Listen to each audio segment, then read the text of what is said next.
The following program has been brought to you by Rolling Press, a family-run, eco-friendly printing company. For more information, visit rollingpress.com. You're listening to Heritage Radio Network, broadcasting live from Bushwick, Brooklyn. If you like this program, visit heritageradionetwork.org for thousands more. We talk about food, we talk about music, with musical dudes. Finger on the pulse, Snacky Tunes.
Ladies and gentlemen, welcome to Snacky Tunes. I am one half of your host, Darin Bresnitz. Greg Bresnitz is still recovering from Coachella. Just want to dedicate and shout out the show to Kong and Shannon Fan, whose going away party turned into a surprise wedding on Saturday. They're hitting the road to California. All of our love, all of our thoughts. We are continuing our series today on spring and summer preview events, and one of the most exciting and my personal favorites are the James Beard Awards coming up this week, starting this Friday. And we have the Executive Vice President of the James Beard Foundation, Mitchell Davis, also co-host on Heritage Radio. Mitchell, welcome back to Snacky Tunes. Thank you. It's great to be here, Dan. Actually, I'm not there. I'm in London, actually, at another great event, the World's 50 Best Restaurants. But the other great awards for chefs and restaurants in the world, next to the Beard Awards. Now, are you a betting man? Because who do you think is going to take? Is it Noma again, or who do you think's taking the top spot? I do not know, although I am the Academy Chair for the Northeast, or the East of the North America, and I'm looking at Rene Redzepi with a lot of cameras around, but nobody knows until announced it in a couple of hours. So, so I don't know. Yeah. You know, this week of the year is really one of my favorite culinary stretches, not only because it's a fun to get dressed up and everyone goes out, but it's really a celebration of chefs. And I think the James Beard Awards have really risen to the top as one of the best events to really celebrate and recognize and put chefs on the same levels as, the way that actors celebrated at the Oscars and musicians are celebrated at the Grammys. I appreciate you saying that. I mean, it was actually Time Magazine that called them the Oscars of the food world several years ago, and that's really stuck. And I think the important part of it is, as you say, it's about elevating what chefs do to other cultural art forms. They're the Tonys, they're the Emmys, they're the Oscars, and there are the Beard Awards. And I think that says the fact that so many people pay attention to them says so much about the importance chefs have gained in sort of the cultural art that we all enjoy so much. Yes, I mean, to go there now is really a star-studded event. Explain for those who have not experienced the James Beard Awards, what are they, who goes there, what are they really saying about the food scene? Sure. Well, unlike this event here, the World's 50 Best, it's just about America, or North America.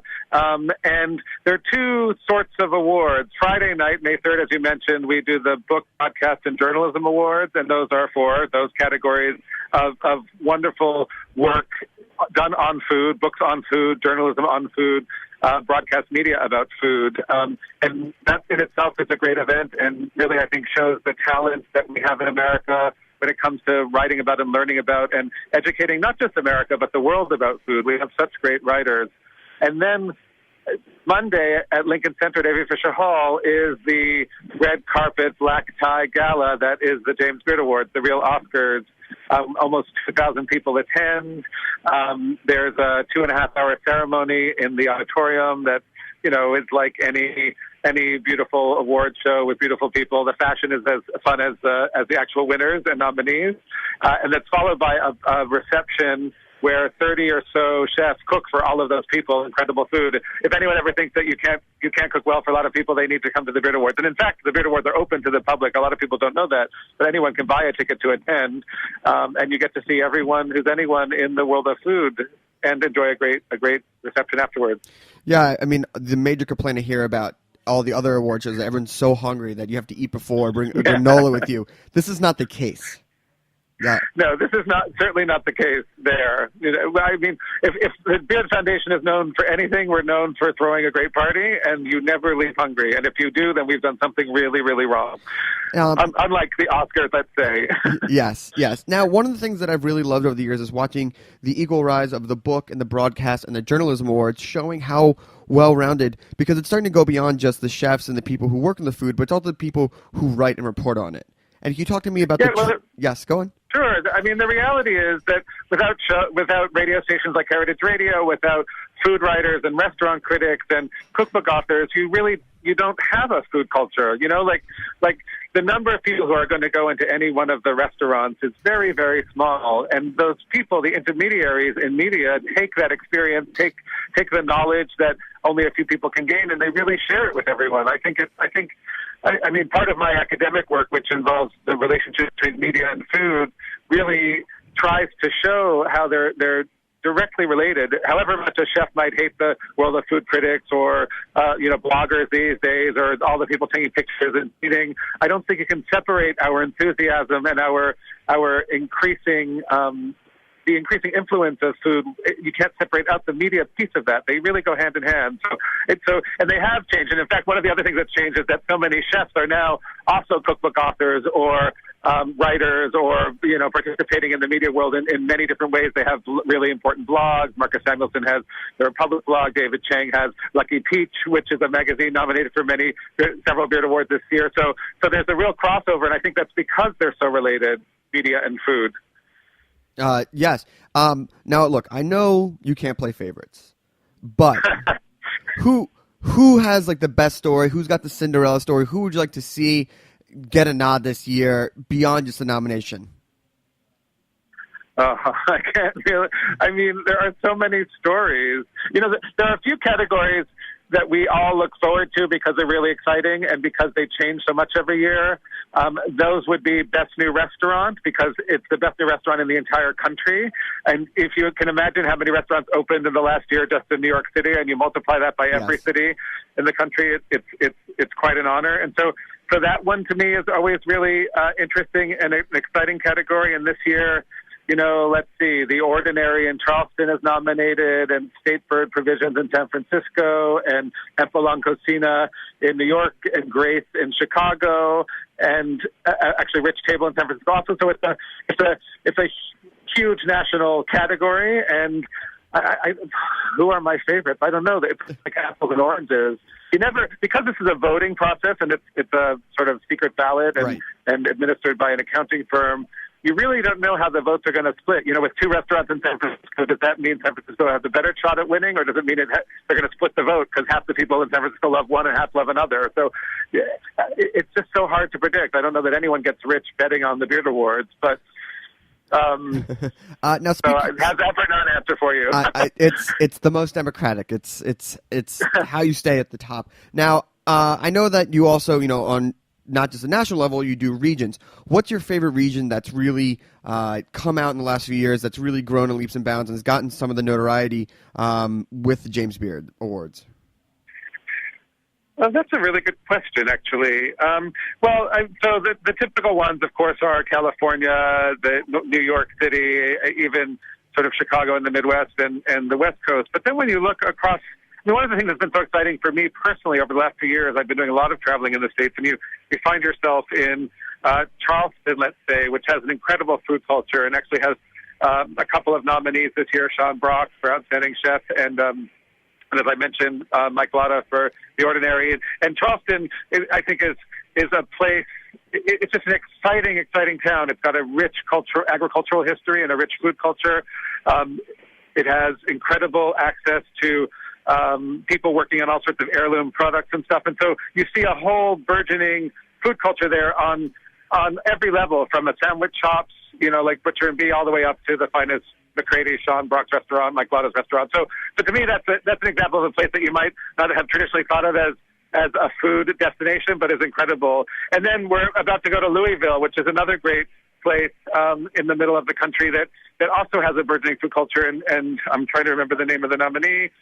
Is it Anthony Lamas from Ceviche, a Latin restaurant? Maybe it is. I don't see it. I'm sorry. I'm flipping through in front of me. I'm standing outside in the courtyard watching the entire world of food walk by. Anyway, so to me, it's the unexpected places, obviously, that are so interesting that make their way onto the list. Other great, let's see, looking around the country, Northwest. Well, Portland and Seattle, of course, you would expect to be there. The North Fork Table and Inn is in the Northeast category in Southwest New York. That's out on Long Island, a beautiful place. And again, in order for people to know about them and experience them, you have to get there. And America's a really big country. It's funny, we're here in London, and obviously there's a great food culture here, but England's a small place, and you can really travel it quickly. When you think about having to be aware of what's going on in the U.S., 5 hours across, 300 million people, and the fact that food has become so much more a part of everyone's culture, not just in the big cities, it's become a real challenge, I think. And one of the things we were very proud of when we saw the list of nominees this year at the Beard Foundation was everywhere was represented. Pete Wells in the New York Times wrote a blog article. He's the restaurant critic for the Times, and he wrote a blog article about how New York had been missed by the Beard Awards, and did they overcompensate? And for us, that was one of the greatest things, because we've always been criticized as being New York centric, and nothing about our process has changed, but what's going on in the rest of the country has changed. Absolutely. There's so much excitement going on around the country with food festivals and magazine coverage and blog coverage of places that I think we were really excited that was the criticism we had, that there wasn't enough New York on that list. That's never happened before. It just shows that across the land, the work that you guys are doing is just really elevating food on a national level. Now, before you have to go, I know we have the awards, but the awards represent something bigger. It's the James Beard Foundation. And can you talk about a little bit about the foundation and how if people want to get involved, how they can get involved? Sure, and thank you for giving me the chance. I mean, if you go to jamesbeard.org, you really get a picture of all of the different things we do. Obviously, all eyes are on the awards, as you say, but we also have a really robust scholarship program. Over $4.5 million has been given away since we started, and we're right now in the process of the application process. So people go to jamesbeard.org, and if they're attending culinary school or are looking for a grant to study somewhere related to food, you might find what you're looking for there and can apply. We also do the dinners at the James Beard House and also dinners around the country. And the Beard House, we have over 225 chefs from around the world come and cook there in the course of a year. And it really is a chance, if you're visiting New York or you live in New York, the world comes to cook for you and perform in that space. It was actually Julia Child who called it Carnegie Hall for Chefs. And the last thing we do has been increasingly an important part of our work, and we've been trying to take all of the enthusiasm and energy and attention that chefs are getting and use that to help make better decisions about how we feed ourselves, how we distribute our food, sort of larger food system issues through an annual food conference, which is also you can apply to attend at jamesbeard.org, and meetings around the country and relationship with the State Department to create an ambassador corps of chef ambassadors, sort of a sense of food as diplomacy. And so, you can spend some time on our website. We have a robust blog. You can get our publications if you sign up for Beard Bites, come every 2 weeks. And you really get a snapshot of what's happening in America, in the world, but also with America's place in the larger food world. And I think here at the World's 50 Best, although we're talking about the Beard Foundation, you really see the America's presence in among the greatest food cultures on earth. There are French chefs here. There are chefs from Japan. There are chefs from Denmark, where everyone's attention is right now. And the Americans are as much an integral part of what's going on in the world of food as ever. And we kind of take that for granted. And I think it's because of the work of the Beard Foundation and because of the incredible community we have of media and chefs that it has made it so. It doesn't just happen. And I think we should all be very proud.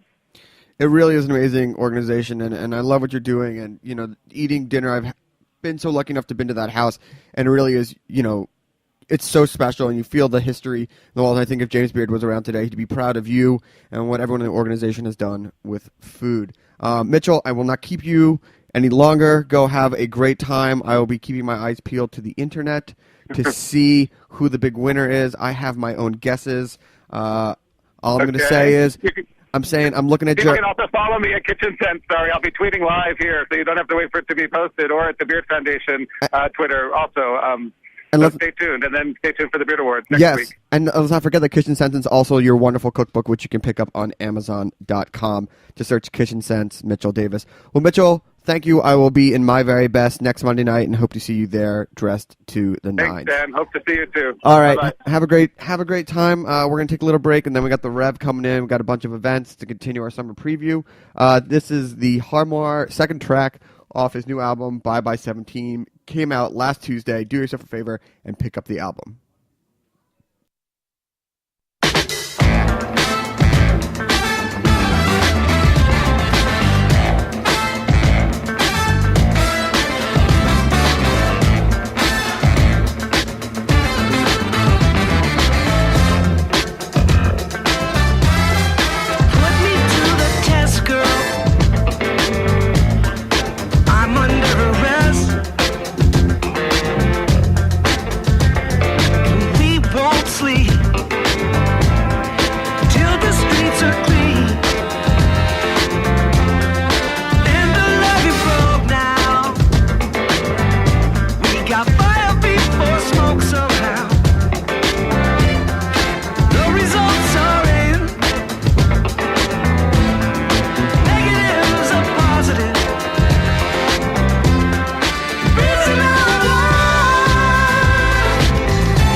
that was just Prisoner of Love by the wonderful Harmar Superstar. We have the Rev in office, in studio. He was just telling me about his glory days as a Smashing Pumpkin DJ at the nightly radio station. What station? Shout it out. It was WWDX in Lansing, Michigan. It was my first commercial radio job, and like I was saying, I did the midnight to 6 a.m. Friday and Saturday, and the studio had this gigantic window that looked out on the street where all the college bars were. So it was my friends pointing at me, laughing on the way into the bar, and pointing at me, laughing on the way out of the bar. I had the Friday 12 to 2 a.m. shift.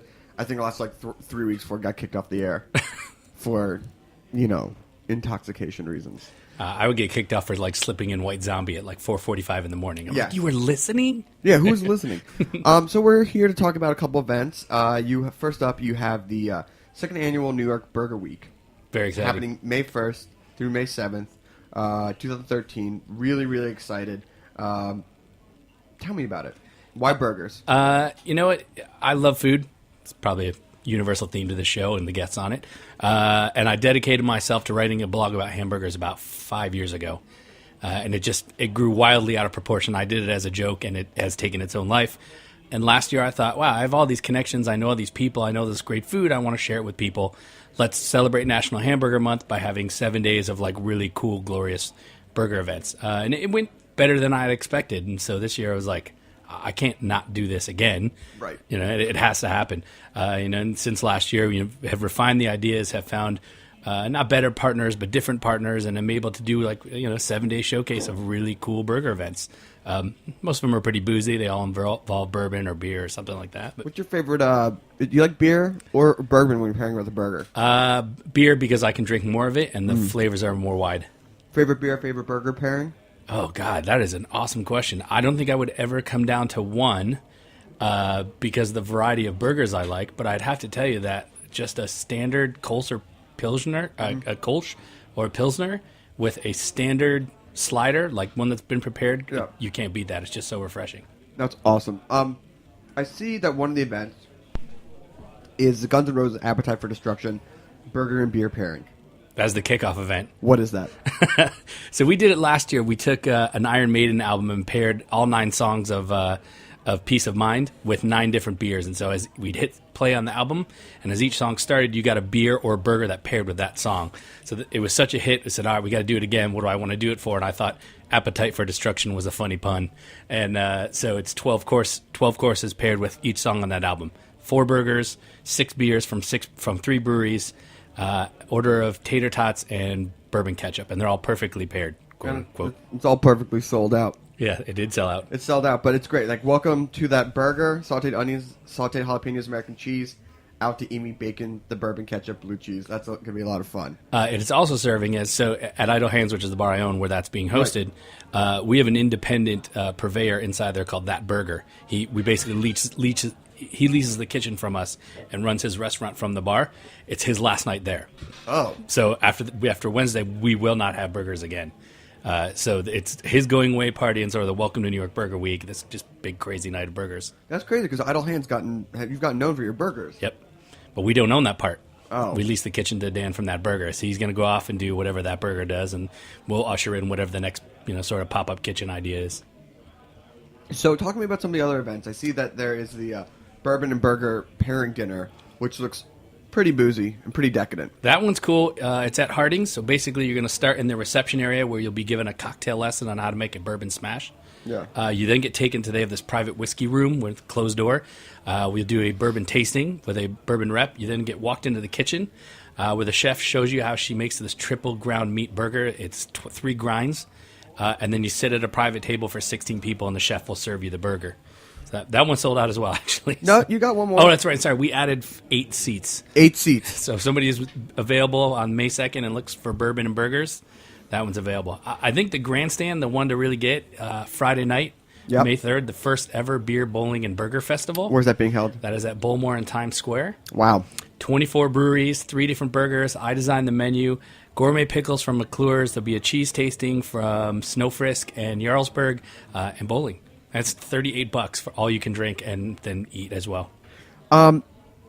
Now I see that the Food Film Festival is part of this. Yes. George Mott's. Yeah, the Moats Burger. And so as part of that, Monday night, there is a private party in Brooklyn. I can't announce the location, where George will be screening an episode of Burgerland from the Travel Channel. The show is great, by the way. I'm a big fan. I'm actually on the New York episode, which hasn't aired yet. Great. And so I'm giving away tickets to come to this private event where there'll be burgers and beer and hang out with George and watch an episode.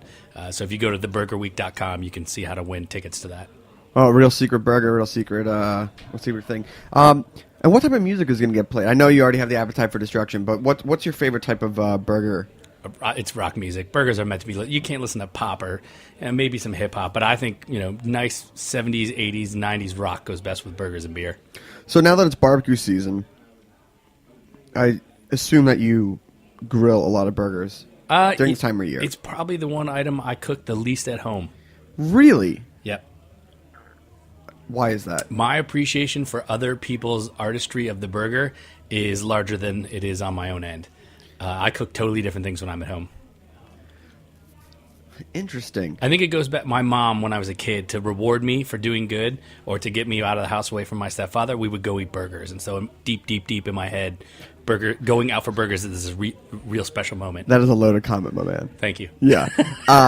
My friend today was asking me if he was talking about investing in a grill, and he said propane or charcoal, and I was like, charcoal, buddy. Yeah, pretty much. Pretty much. Like, I know that sometimes you're grilling and going, but if you're grilling and going, then you're not grilling correctly. Yeah, well, the other thing, too, is I live in a building where I can't have either of those. Oh, yeah. I can only have an electric.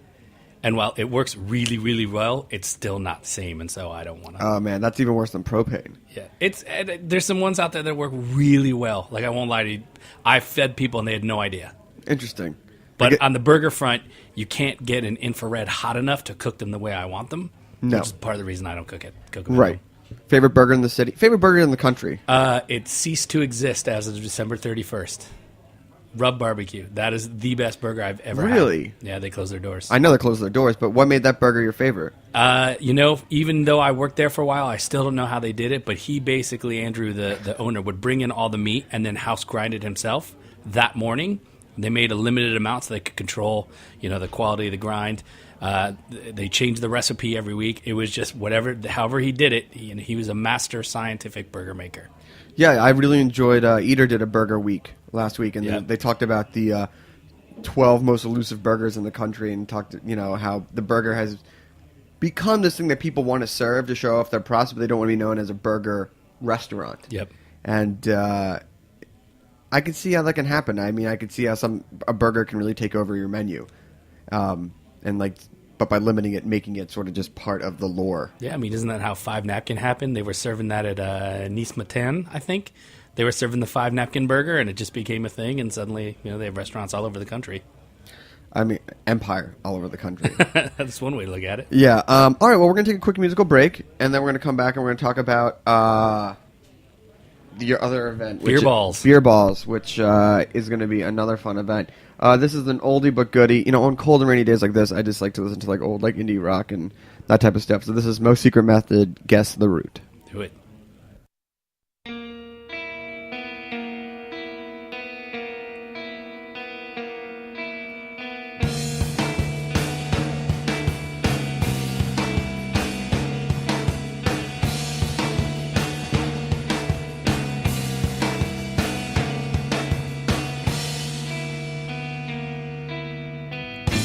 Place the doubt in my head. Guess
Oh man, I love that song. That is some old, really esoteric indie rock. Definitely appropriate for the weather, but better than Live Sticks, which is what I would have probably put on. So Yeah, good job. is that your rainy music? It might have been today. All right, so let's talk about beer balls. The second annual. Second annual beer balls. What is it? Where'd you get the name? We actually tussled with the name for a while, and I didn't want to be super risque about it, but Patrick, who I co and get real with, he was like, no, beer balls, we got to go for it. It's too funny. Patrick's kind of a weird left-of-center Irishman, so he usually wins out because I don't like arguing. The idea was to take like a whole bunch of really great craft beer and a whole bunch of like really great chefs who aren't really known for making meatballs. Okay. And have them make really cool craft meatballs and pair them with beer. And so we did it last year. I think we sold probably almost 1,000 tickets. Wow. It was pretty intense. We boiled it down this year. There's only 300 tickets available. A lot of access to a little bit better food, a little bit better beer because we didn't have to serve it in such volume. But it's on May 11th at the Alewife in Long Island City. Have you been to the Alewife? Oh yeah, I know Alewife. Awesome beer hall. Yeah. 2 floors. They just opened a big, huge outdoor patio. 28 lines for beer. Like if you're a beer lover and a food lover, it's a great place. So what can people expect? Some very strange, non-traditional meatballs. In fact, I think of the 11 balls we're serving, only one of them is like the traditional Italian style. Everything else is like Berkshire pork and weird Mexican recipes and a vegetarian. And it is definitely a food artisan interpretation of a meatball. You know, I gotta say, when it comes to meatball, I'm a traditionalist. I've had the duck meatballs, I've had the goat meatballs and the lamb meatballs, you know, the kofta and stuff like that. But I really just I just like your classic. I'm a pork, veal, beef, you know, just the thirds. So we limited the chefs on what meats they could use. Okay. To keep it at least somewhere in that range. I think we gave them beef, veal, chicken, and pork, and that was it. Okay. So they could choose from that what they wanted, but after that they had it. So there's a barbecue one. So there's not like a sea urchin fish meatball. Well, I mean, gefilte fish meatball. No, definitely not. It's less. It's more traditional than that, but these are definitely going to be some interesting takes on meatballs. And then, you know, we have 30 different beers on tap. We're going to have a cask ale bar with like 12 different cask ales that were made just for this event. So this is literally the only day they'll be available. Really? Yep. So what are the cask ales going to be? Dude, I can't speak to that. That is Patrick's side of the business. He has the relationships with the brewers, and there are like I show up to our events on the day of and go, all right, what do we have? It's like Christmas morning, you know. And the thing is, with beer balls, it's two sessions, so there's 12 and 4. If you're the beer nerd, you go to the first one because that's the only time you're going to guarantee that all the beers will be available. Interesting. But if you're the meatball nerd, you can go. Yeah, either.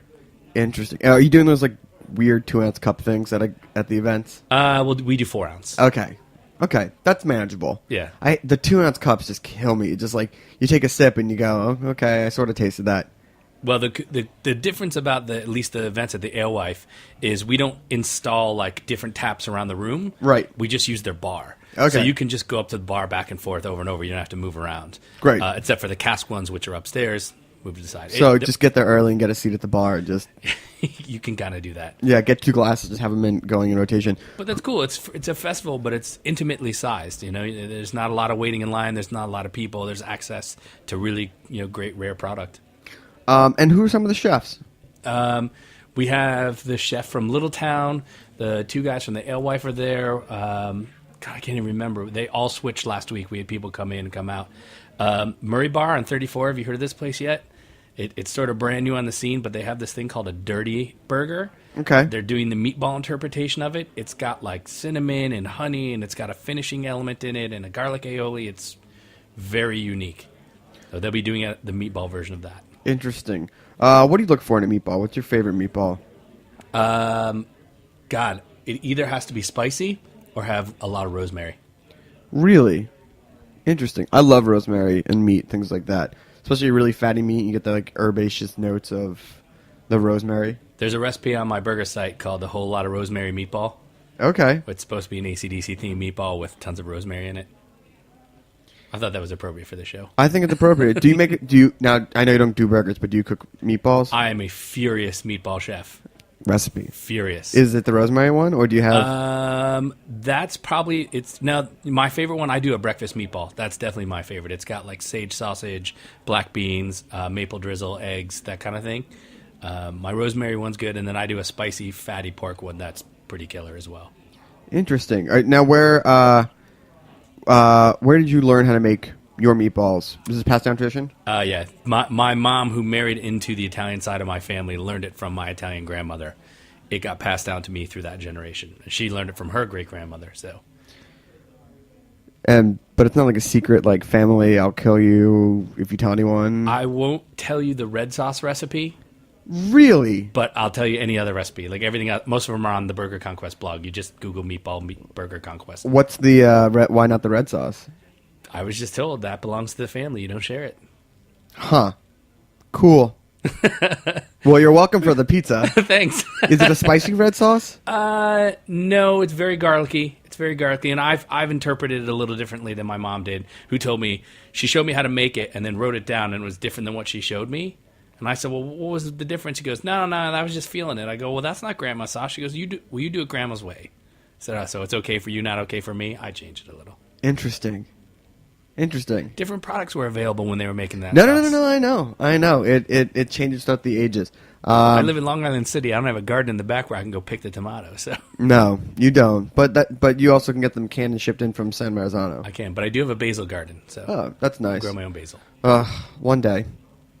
I always think I'm going to do one of those like hanging herb gardens off my fire escape, but then I never get around Do you to have a it. windowsill? I do. That's all you need. I know. I have seedlings. You can come over and have some. I have 10 extra seedlings I'm not going to use. Okay. I'll make some basil. I love fresh basil.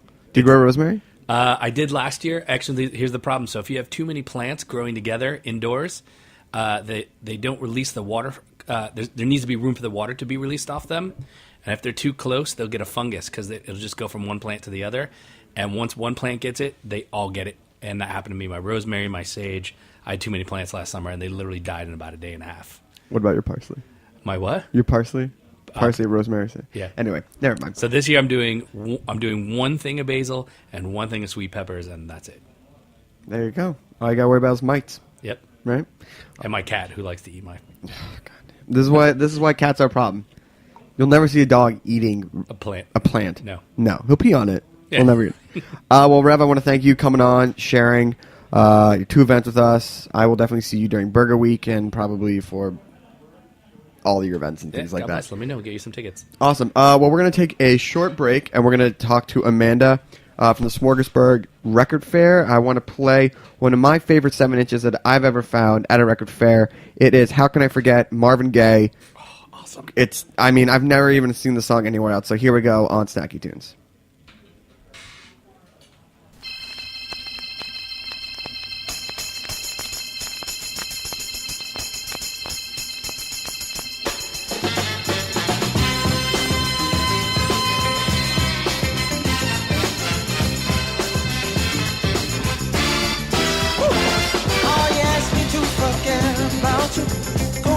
Someone new, that won't be easy. You see, after all the things you've done for me.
Snacky Tunes. We are just getting Amanda on the phone right now. We are super excited. Smorgasburg, if you haven't been, is one of the greatest things to hit Williamsburg. Every Saturday they go, about, 50 vendors open up their stalls and they sell food, and it's just a real great time for family and friends. Brooklyn Flea is the vendor, and every year they do it's founded by Jonathan Butler and Eric Denby, and they have locations all over Brooklyn. And it used to just be sort of pop-up vendors, and then they got into food, and now it's food and it's music, so you know that we love it. There's not much that one can say more than how great the summertime is for food and for music. If you've never been in New York during that time, it's really a great era of the year to fall in love with the city, between Central Park shows and picnics and going up to the cloisters. We do our own barbecue series every year, which we're going to be working with Food Republic and Brooklyn Brewery and Heritage Radio and Eventbrite. We're going to be announcing that next week for one on May 14th. So we're very excited. And we're very excited because this Sunday we will be swinging by the Brooklyn Flea, May 4th, to join Amanda for the Smorgasburg Record Fair. Amanda, thank you, and welcome back to Snacky Tunes. Hey there, thanks for having me. Just to clarify, it's actually Saturday, May 4th. Oh, did I say Sunday? So, yeah.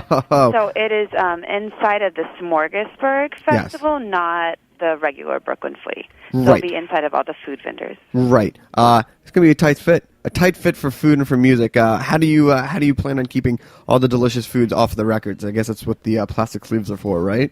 Yes. Well, we're really lucky right now because we actually, the entire Brooklyn Flea has moved over a block north, and it's inside of the East River State Park now instead of at its prior location right on the water's edge. Mm-hmm. So there's a lot more space. All the food vendors are sort of on one side, and then there's the entire park with the lawn for people to get food and sit and hang out.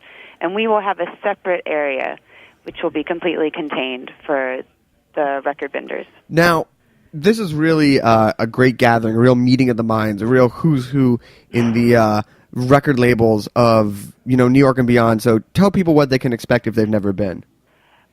Well, basically, what we like to do is curate a nice, diverse group of both new record labels and people who collect vinyl, who sell at stores and private vendors. And in terms of the who's who for new record labels, there is quite an array. I have a full listing online. There's about 26 labels involved this time total, but just to give you a few hints, there's DFA, there's Domino, True Panther, Warp, What's Your Rupture, Dead Oceans, Jaguar, and Secretly Canadian. They're collective labels. Knitting Factory Records, who does a bunch of reissues. Luca Bop is joining the crew this time. Merge from Chapel Hill will be driving up for the day. Amazing. And what do you look for? What do you love so much about the day? Well, it's really been highlighted to me recently because Record Store Day was only a couple weeks ago. Mm-hmm. And so I have the two of them to compare a little bit closer than usual. And on Record Store Day, you have very limited things. People have to get there very early and wait in line. And there isn't a fun spirit to it. But I feel like this is the opposite because it's very leisurely and everyone's involved. All the labels are representing themselves and actually selling the records that they've selected to release to the fans of the label, which is something really special to have them involved in the process and not have a record store as a middleman. Yeah, having been in years past, it's a great day of hanging. You flip through records, you go get a snack, you just sort of chat with some people, and there isn't that pressure of, I got to get there at 9 in the morning before it opens. It really, like Record Store Day, I think this record fair really captures on what people love about browsing for records and talking about music and being around people who love music, and also getting to meet the people who run these fantastic labels. Absolutely. It's almost like summer camp for record collectors.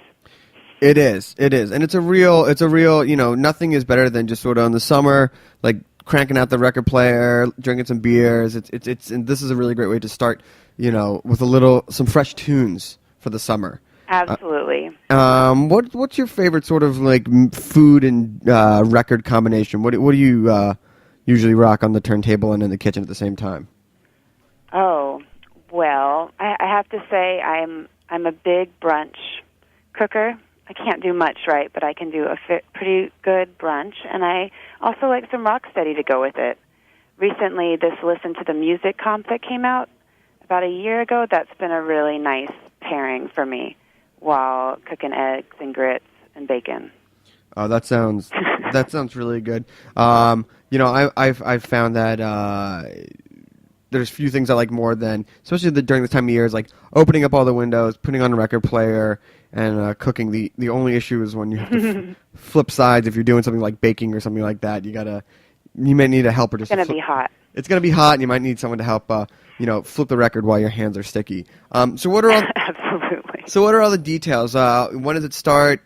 Is it free to get in? What's the deal? Okay. All of the main information. So it's Saturday, May 4th. Yes. It starts at 11 in the morning, and it will go till 6. It kind of trickles at the beginning and the end. Mm-hmm. There's like sort of a natural process to it. It's absolutely free to get in. It will be right to the right of where Smorgasburg is, inside of the state park, under one giant tent. What are the cross streets?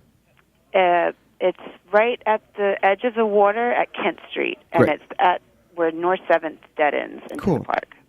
Cool. And they'll be, on top of having all these great vendors all day, there will also be DJs that Red Bull Music Academy selected with us. Awesome. We worked together to pick a really great collection of DJs for the day, which include Dan Seltzer, who runs Acute Records, DJ Rupture, Veronica Vasisky from Minimal Wave, Dean Bain, who runs True Panther, James Friedman, who curates Throne of Blood record label, and James Pants. Man, love all of those. There might be a couple more surprise DJs last minute. Secret surprises. I mean, there's going to be a lot of DJs in town the next week for the Red Bull Music Academy. I mean, there's mania right now with the Red Bull Music Academy. Every night there's something so impressive going on in the city. So we're really thrilled to be a part of it. And also, of course, Dogfish Head Beer is our sponsor, and so we'll have 4 different brews on tap, I believe. Oh, my gosh. I love Dogfish Head. Oh, yeah, it's delicious. They have a Saison beer that is just, I dream of it. It haunts me. I think this time they're going to be, they'll have this one Positive Contact on site, which is delicious. Ooh. I got to have some samples of it in the wintertime. It's very light. Has a bit of like a lemongrass undertone. It's delicious. Awesome. Well, that's going to be the perfect imbibement to go along with record listening. Well, Amanda, I want to thank you for coming back on the show. It really is a great day. Thanks for having me. I can only say that if even if you only have half an hour to swing in and pick up one record, it's totally worth. Kid friendly, dog friendly. Actually, dogs can't come to the park location. I know. Devastating. Not dog friendly. Kid friendly. Kid friendly. Bring your kids. Foodie friendly. Leave the dog at home. Vinyl lover friendly. Yes, vinyl lover friendly. And there's always, if you think that your record collection is too big, you will be sadly mistaken when you come out with 10 new records on Saturday. Amanda, absolutely. Thank you so much. I will see you on Saturday. We'll have our parents in tow. Yay! My dad can talk about all the records that he got when he was a kid and that I wound up stealing. So wonderful. I look forward to hearing. And what's the website for the website? Thanks. One more time? Thanks. Okay. Bye. It's brooklynfleet.com. Well, I want to thank all of our guests today for our springtime preview. We'll be back next week with a whole new show. Super excited. And here's one last track. I am just scrolling through because I want to play a good one. But yeah, we'll do this one. Toast, Archers of Loaf, one of my favorite bands from my record collecting days. You'll sing Snacky Tunes. Until next week.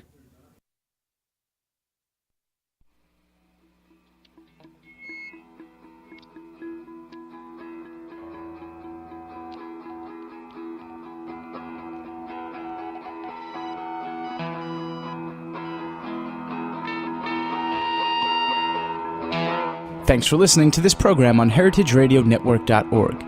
You can find all of our archived programs on our website or as podcasts in the iTunes Store by searching Heritage Radio Network. You can like us on Facebook and follow us on Twitter at @heritage_radio. You can email us questions at any time at info@heritageradionetwork.org. Heritage Radio Network is a non-profit organization. To donate and become a member, visit our website today. Thanks for listening.